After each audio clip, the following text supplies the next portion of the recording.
263329, February 8, 2023. The court cautioned against a mechanical approach, stating that to ignore glaring and manifest inconsistencies would be to abdicate the prosecutor's duty to screen cases properly.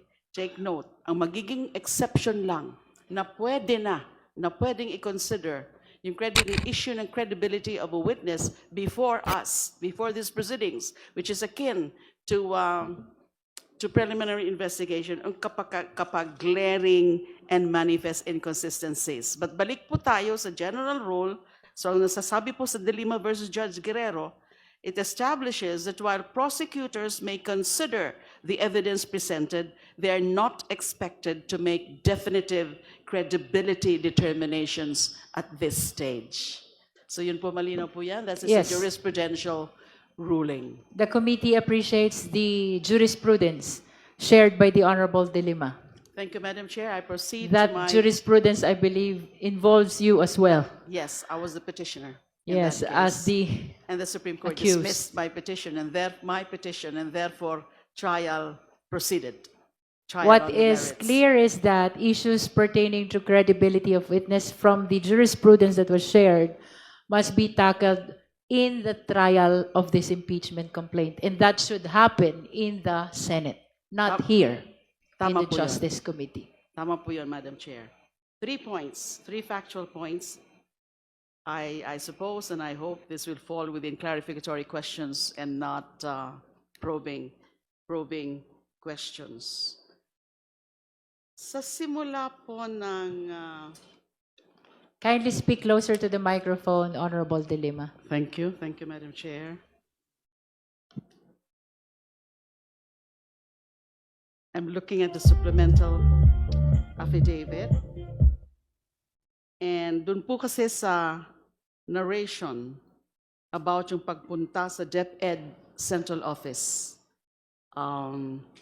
Mr. Majiaga. By the way, Mr. Majiaga, nice to see you again. Nice to see you po, ma'am. Maraming salamat po. After December 8. Opo, Madam Now, Chair. in fact, noon, at least I can say now na medyo may pagka-relax po kayo ngayon because Opo. what I recall is that nung una kayong nakausap ng December 8, haggard na haggard po kayo. At Opo. meron din mga punto doon na nakita kong nagiging teary-eyed kayo nung kausap ko po kayo. Opo, Okay, Madam so Chair. my question. Doon sa pagpunta sa DepEd Central Office, yung sabi nyo nga po, under paragraph 60, at around past 3 or 4 p.m., 2 government vehicles with red plates entered the DepEd compound, and then Colonel Nolasco told me, ayan na, ayan na. Colonel Lachica appeared the lady who I later learned to be Special Disbursement Officer, SDO Gina Acosta. Now, sabi niyo po, at that point, di niyo pa alam na siya si Gina Acosta. Opo, Madam Chair. Pero subsequently, nalaman niyo po na siya si Gina Acosta. Opo, Madam Chair. Kung magpapakita po tayo ng photo sa Gina Acosta, ma-identify niyo po kuya siya. Maalala niyo pa po siya. Siguro po, Madam Chair. Siguro. Honorable De Lima, I lament that showing picture will entail probing already Okay. I the submit. statement of the resource person. I submit, Madam Chair. Second point, dito rin po, tungkol din po sa pagpunta nyo sa DepEd Central Office. Nakasabi po na meron kayong kasamang 4 na mga tao, mga Opo, lalaki. Madam These are Richard Peralta Babagay, or Richard, Arman Villanueva, Arman, a certain Chief, and a certain Ruel Noel. Yes, Madam Chair po. And in fact, in subsequent paragraphs, madalas yung nababanggit din si Arman and even itong si Richard. Opo, Madam Chair. Mga sino po sila? Si Richard po, yung kasama ko sa Board of Director ng EC Pilipinas. Si Arman naman po, may sarili siyang security agency na nagpo-provide ng mga protection agents. At sino naman po itong a certain chief? Dati po siyang sundalo. Hindi niyo po maalala yung pangalan? Si Arman po kasi parang subcon po siya sa akin eh. Ganun po yung arrangement namin. How about a certain Roel/Noel? Siya po yung assistant ni Arman Villanueva. Siya yung assistant ni Arman Villanueva. Opo. Nasaan na po sila ngayon? Nung nakakulong po ako, nung namatay, hindi ko po alam kung pinatay o namatay si Arman, nawala na po sila, kanya-kanyang tago na po. Namatay si Arman Villanueva. Alam niyo kung ano ang cause? Sinabi po sa report, suicide, pero hindi po ako naniniwala. Bakit po kayo hindi naniniwala? Honorable De Lima, we have to stop on that. Thank you, Madam Chair. I submit. How about itong si Richard Peralta Babagay?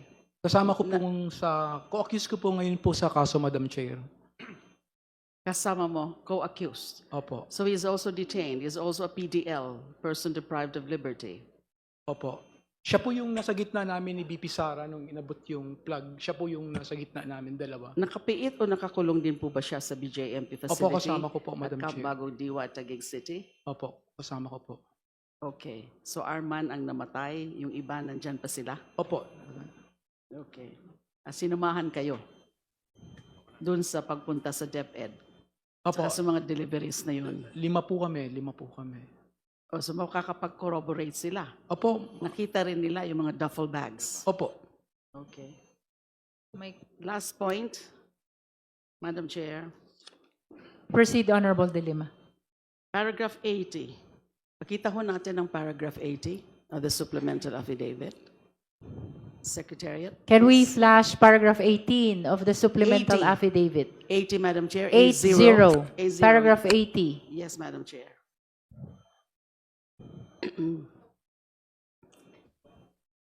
80 says, more importantly, I felt betrayed that despite all my efforts to support Sarah, to the extent of even committing high-risk acts for her and her family, she did not lift a finger to stop Attorney Roque, who is her known ally and supporter.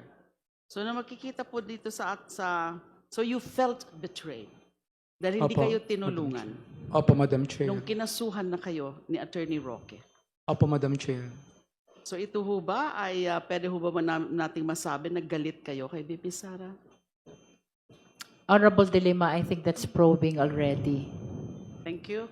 That's all I have. Thank you very much. Thank you, Honorable De Lima. Now we proceed with the Honorable Ko. Thank you, Madam Chair.